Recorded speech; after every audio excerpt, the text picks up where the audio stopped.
Bonjour à tous et bienvenue sur ma chaîne Stuff My Cash qui commence aujourd'hui par une vidéo assez simple et néanmoins essentielle. Comment élaborer son budget mensuel. Allez, c'est parti. Donc aujourd'hui, on va voir une opération fastidieuse au début, mais qui est quand même très très importante, c'est-à-dire la façon d'élaborer son budget chaque mois de façon optimale. Bien évidemment, pour ceux qui suivent d'autres chaînes budget, vous avez déjà dû l'entendre. Si c'est la première fois, c'est quelque chose que vous allez entendre régulièrement. Élaborer son budget, ça dépend d'énormément de facteurs qui sont propres à chacun d'entre nous. Déjà, le montant de nos revenus à chacun, notre mode de vie, la composition de notre foyer, le lieu où on habite, etc. Enfin, il y a vraiment plein de facteurs à prendre en compte. Donc moi, ce que je vais vous présenter, c'est le budget que j'utilise, avec la méthode que j'utilise. Mais bien sûr, c'est quelque chose que vous devez pouvoir adapter à votre mode de vie et puis bien évidemment à vos revenus.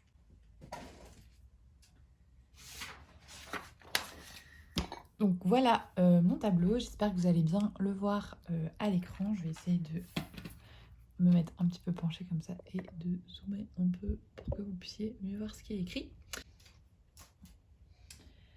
Du coup, donc ça c'est vraiment un tableau que j'ai fait évoluer. Il faut savoir que moi ça fait plus d'1 an maintenant que j'utilise le système des enveloppes. Donc au début j'avais utilisé ce qu'on appelle un budget planner. Donc c'est vraiment le document qui nous permet de suivre notre budget tout au long du mois, tout au long de l'année, etc. Qui était mis à disposition gratuitement par une super youtubeuse que j'adore et que je suis encore maintenant, qui s'appelle Blush Budget. D'ailleurs, je vous mettrai un lien pour aller vers sa chaîne parce que ce qu'elle fait, c'est vraiment extra. C'est toujours bien expliqué. Elle a une voix super agréable à écouter. Ses supports sont beaux. Enfin, vraiment, elle est géniale.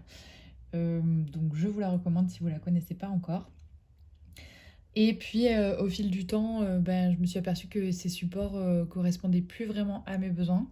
Donc, j'ai créé les miens et j'espère que ça vous plaira et que vous allez pouvoir vous en inspirer pour faire les vôtres, ou en tout cas que ça vous donnera envie d'utiliser cette méthode aussi. Donc, bien évidemment, la première étape, l'élément indispensable, mais bon, ça, je pense que tout le monde le connaît, c'est son revenu, donc son salaire. Donc, à savoir que moi, donc, pour le mois d'avril, donc de 2160 euros. La deuxième ligne que vous voyez ici, donc je mets toujours le solde du compte du mois précédent. Donc là, je vous tourne la vidéo. Aujourd'hui, il est le 28, donc il y a encore quelques jours à courir. Donc je ne vais pas encore le mettre maintenant. Mais si jamais il reste quelque chose sur mon compte qui finit pas à 0, je le mets là pour augmenter un peu les revenus, entre guillemets. En tout cas, ce sera l'argent qui sera disponible pour faire ma répartition. Et ensuite, vous avez la ligne divers. Donc, par exemple, c'est si je sais que je vais avoir un virement parce que peut-être j'ai prêté de l'argent à quelqu'un et il doit me rembourser. Ou alors, j'ai ma famille généralement qui me fait des virements, par exemple pour mon anniversaire, des choses comme ça. Du coup, je peux les mettre là, ou une source de revenus qui rentre pas dans le salaire et qui est exceptionnelle, une prime, des choses comme ça, du coup, je peux les mettre là-dedans. Et du coup, j'aurai un total donc potentiellement de 2160 euros. Comme je suis pas sûre, j'utilise le crayon, comme ça je pourrais gommer si jamais il y a besoin de faire une modification. Mais en tout cas, pour l'instant, c'est comme ça. Bien sûr, là, je ne l'ai pas noté, mais on fait ça pour le mois d'avril. Donc en fait, c'est un document perpétuel, c'est pour ça que je laisse une place pour noter le nom du mois. Comme j'ai zoomé, du coup, vous ne pouvez pas le voir. Donc voilà. Après, le deuxième élément, une fois qu'on connaît tous ses revenus, Du coup, le but, c'est de noter les dépenses qui sont fixes. Donc moi, volontairement, j'ai pas mis beaucoup de cases parce que au début, j'en avais énormément et finalement, je me suis rendu compte que ce qui était fixe et qui changeait vraiment pas d'un mois sur l'autre, il n'y en avait pas tant que ça. Donc moi, la première ligne que j'ai, c'est la ligne foyer. En fait, ça correspond chez moi à l'argent que je mets en commun avec mon conjoint sur notre compte commun euh, pour toutes les charges fixes qu'on a qui sont liées à notre vie de famille. Ça va être le loyer, l'électricité, l'eau, le gaz évidemment, tout ce qui va être assurance, assurance habitation, assurance voiture, enfin tout ce qu'il peut y avoir. Qu'est-ce qu'on a d'autre encore en commun? Pas mal de choses. Enfin, ça, je pense que j'y reviendrai sur une autre vidéo, un peu plus en détail. Et je vous l'inclurai quelque part, soit dans le coin, soit éventuellement en description. 1 350 €. Ça change pas. Donc c'est pour ça que je le mets au stylo. Ensuite, j'avais la ligne Apple. C'était pour mon abonnement. On va dire pour le cloud, tout ça, mais bon, pour l'instant, je le prends plus. Donc j'ai laissé la ligne parce que je pense que je vais me réinscrire, mais pour l'instant, il n'y a rien. Donc je laisse à 0. Au niveau des cotisations bancaires, donc je mets 8 € par mois.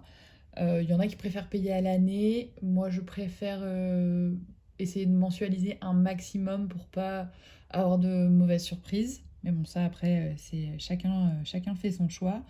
Et ensuite, j'ai 10 € d'abonnement téléphone. Alors, il faut savoir que cotisation bancaire, je crois qu'en réalité, j'en ai pour 7 € et quelques, 7,50 € je crois. Et le téléphone, c'est 9,90 €. Mais vous verrez dans toutes mes vidéos, quand je fais mes budgets, j'arrondis toujours au supérieur pour pas avoir de mauvaises surprises. Ce qui nous fait du coup un total pour les dépenses fixes de 1 350 plus 8 plus 10, 1 368.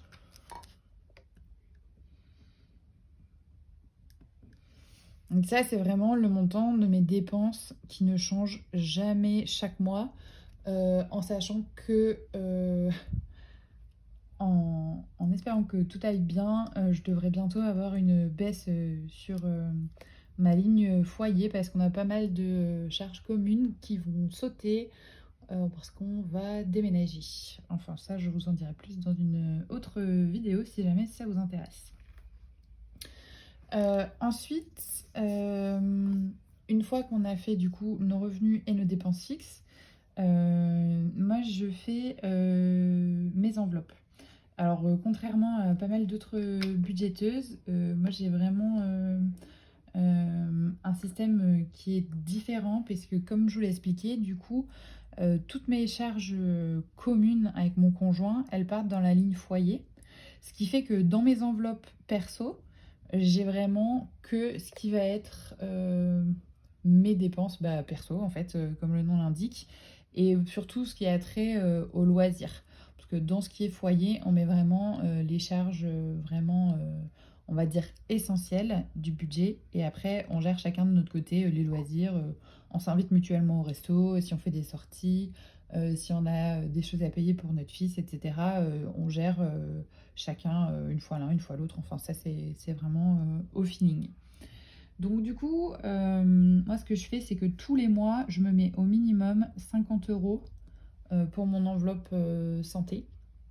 Ça, vraiment, ça ne varie jamais en prévision potentiellement d'une visite chez le médecin, devoir passer à la pharmacie, etc. Après, quand je sais que j'ai des rendez-vous médicaux qui sont prévus, du coup, je prévois plus dans l'enveloppe santé, même si c'est des choses que je vais me faire rembourser par la suite, mais il y a toujours au moins 50 €. Ensuite, dans les sorties, du coup, j'essaye de mettre 100 € chaque mois. Donc sortie, ça correspond vraiment à toutes les sorties. Donc ciné, resto, une activité, quelle qu'elle soit. Enfin, vraiment, vraiment tout ce qu'on fait en dehors de la maison. Beauté, j'ai un budget de 50 € par mois. Ensuite, shopping, j'ai un budget de 100 € par mois. Et pour finir, divers, c'est 100 € aussi. Donc là, le budget, il est un petit peu plus conséquent parce qu'on a déjà baissé une partie des charges qu'on avait dans notre enveloppe foyer. Et donc, divers, ça peut être des choses auxquelles j'aurais pas pensé, etc. Généralement, j'essaye de les garder jusqu'à la fin du mois. Et avant, ce que je faisais, c'est que j'avais vraiment 50 € par mois dans chacune des catégories. Et donc, je faisais tenir ces enveloppes-là tout le mois, vraiment. J'avais pas d'enveloppe à la semaine, comme la plupart des autres budgéteurs ou budgéteuses le font. Et d'ailleurs, c'est comme ça que j'avais commencé aussi. Ça, c'est vraiment ma nouvelle façon de fonctionner. Et comme maintenant, j'arrive à dégager un peu plus de budget pour moi et que j'arrive à avoir des enveloppes à 100 €, j'essaye de les diviser en deux. Donc les enveloppes dans lesquelles j'ai 100 €, je mets 50 € pour les 2 premières semaines et je reprends 50 € pour les 2 semaines suivantes. Mais ça, on le verra, je pense, au moment du remplissage et au moment des bilans avec vous. Donc du coup, là, pas besoin de la calculatrice. Donc 100, 200, 300 et 400 € à mettre dans mes enveloppes mensuelles. Voilà. Et donc pour calculer ce qui s'appelle le reste à vivre, donc c'est l'argent qui va me rester une fois que j'ai établi mon budget et que j'ai dispatché un peu toutes mes dépenses.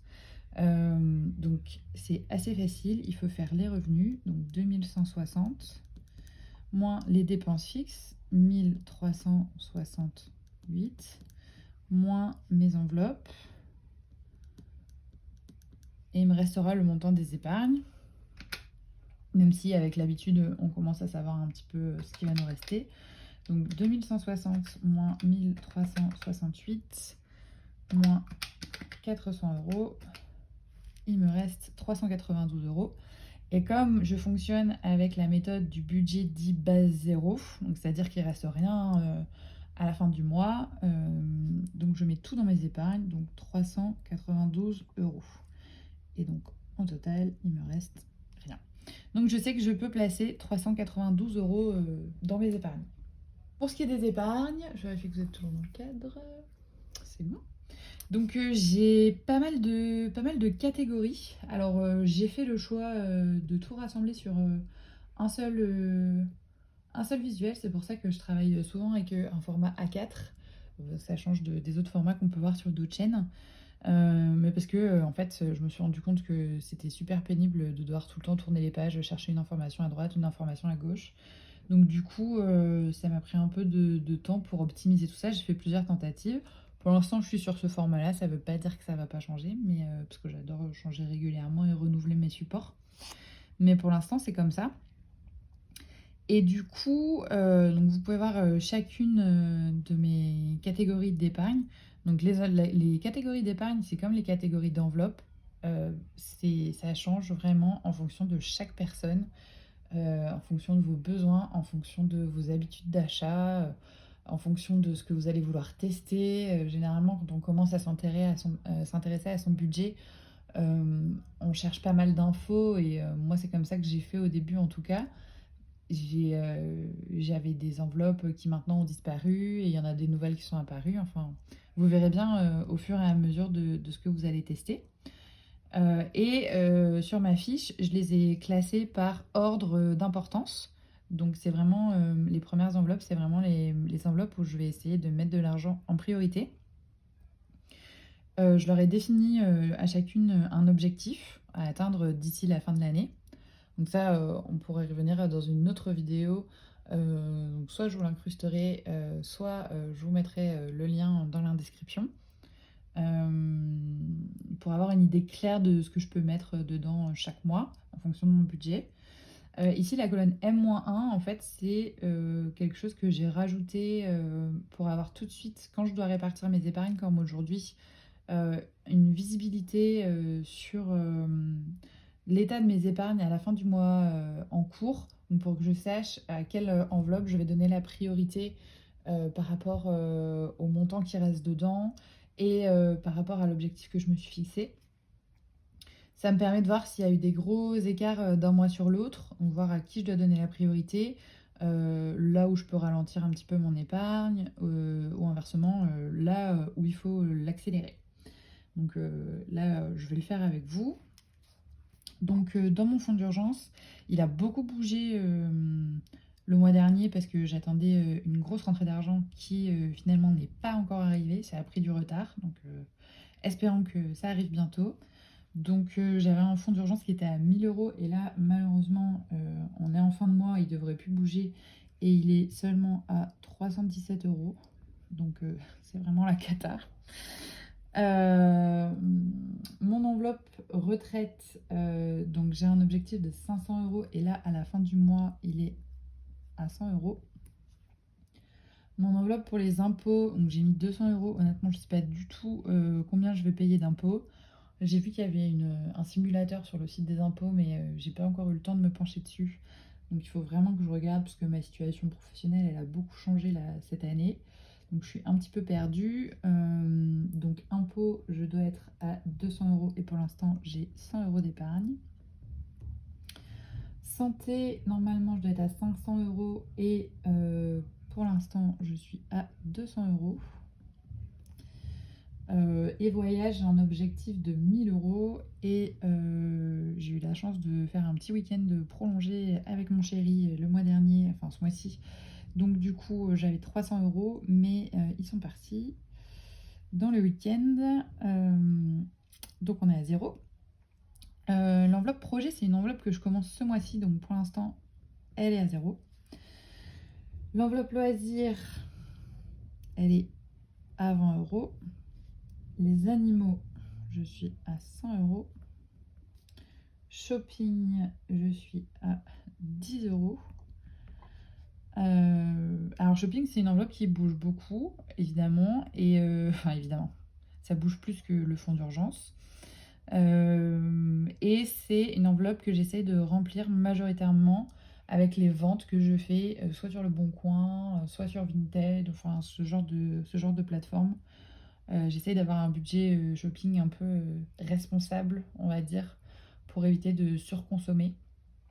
Parce qu'à une période, j'avais vraiment une énorme partie de mes revenus qui partaient dans le shopping et au final, c'était des vêtements qui restaient au fond des placards et que je portais pas. Donc j'ai décidé de remédier un peu à ça et d'ailleurs, c'est les enveloppes budget qui m'ont aidé un petit peu. Beauté, pour l'instant, je suis à 70 € d'épargne. Les cadeaux, donc là, les cadeaux, c'est pareil, c'est quelque chose qui bouge aussi en fonction de si on a des anniversaires, si mon fils a pareil, un anniversaire avec des copains, etc. Mais j'ai essayé de faire un budget sur l'année, on y reviendra pareil sur une autre vidéo prochainement. Et donc pour l'instant, je suis à 120 € sur les 460 que je me suis fixé. Et Noël, alors ça peut paraître un énorme budget pour certains, mais Noël, c'est vraiment la fête que j'adore vraiment dans l'année. Je fais pas trop Halloween, pas trop Pâques, pas trop ces choses-là, mais par contre Noël, c'est vraiment le truc féerique où j'adore faire des cadeaux à mes proches. Mon fils il est encore petit, donc il y a encore la magie de Noël et j'adore voir ça briller dans ses yeux, enfin voilà. Donc certains vont trouver peut-être que c'est surfait, mais moi j'adore, donc j'ai un gros budget pour ça, et c'est un budget de 1 000 €. Pour l'instant j'en suis qu'à 60, donc il y a du boulot. Mais c'est un budget qui comprend les cadeaux, la déco, éventuellement le repas de Noël si c'est nous qui recevons, enfin ce genre de choses. Et du coup, on arrive à la colonne mouvement. Donc ça c'est pareil, c'est quelque chose que j'ai rajouté pour avoir une visibilité sur les mouvements qui sont faits dans le mois. Finalement, je me rends compte que c'est plus barbant qu'autre chose parce que je traque mes dépenses sur mes classeurs épargne. Donc les rajouter là, au final, ça fait de noter 2 fois la même chose. Et des fois, si j'ai oublié de le marquer d'un côté et pas de l'autre, je suis un petit peu perdue. Donc je pense que ça, c'est une colonne qui va être amenée à disparaître, je pense. En tous les cas, aujourd'hui, on a 392 € à répartir, donc on va y aller. Petite précision aussi, les premières colonnes donc de fonds d'urgence à voyage, pour moi, ce sont des épargnes qui sont virtuelles, parce que c'est ce que je considère comme étant des épargnes à long terme, c'est-à-dire que je ne suis pas censée y toucher toutes les semaines, ni tous les mois, etc. C'est vraiment rare. À part là, le gros virement que j'ai dû me faire depuis mon fonds d'urgence. Projet, je l'ai mis à part parce que je sais pas trop encore ce que ça va donner. Les dernières enveloppes, ça va être des enveloppes que moi je qualifie de court terme. Et du coup, tout ce qui est enveloppe court terme, j'essaye de les avoir en cash. Voilà, voilà. Donc pour les 392 euros, j'avais déjà réfléchi à la question. Bon, même si j'ai beaucoup tapé dedans, il n'y en aura pas beaucoup ce mois-ci. Je mets 12 euros. En fait, c'est le reliquat de ce qui me restait après avoir préparé ma répartition. Parce que je croise les doigts, j'espère toujours recevoir la somme d'argent que je devais avoir avant la fin du mois de mars et qui n'est pas arrivée. Retraite, du coup, on va mettre 20 euros. Les impôts, c'est 40 euros. La santé, c'est 40 euros. Je crois que j'ai fait un truc super simple ce mois-ci, c'est que j'ai mis 40 euros partout en vrai. Donc ça va être assez facile à suivre pour vous. Projet. Ah bah tiens, projet, j'ai oublié d'ailleurs. Projet, je ne l'ai pas mis, donc on verra plus tard. Mais voyage, c'est 40 euros aussi.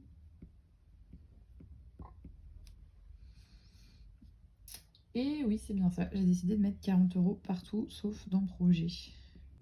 40 euros.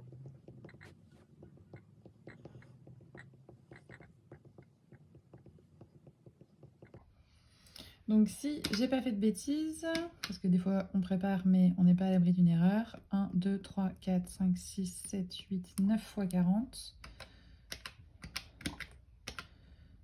Plus 20, plus 12. On est bien à 392. Donc j'ai un premier remplissage à 392 euros. Et si jamais je reçois la somme d'argent que j'attends, du coup, je mettrai plus, etc. Et je rajouterai une somme. Et puis, bien évidemment, si je tape dedans, je mettrai un moins. Et comme ça, on pourra suivre au fur et à mesure. Donc du coup, c'est fini pour moi pour aujourd'hui. Voilà la répartition de mon budget pour le mois d'avril.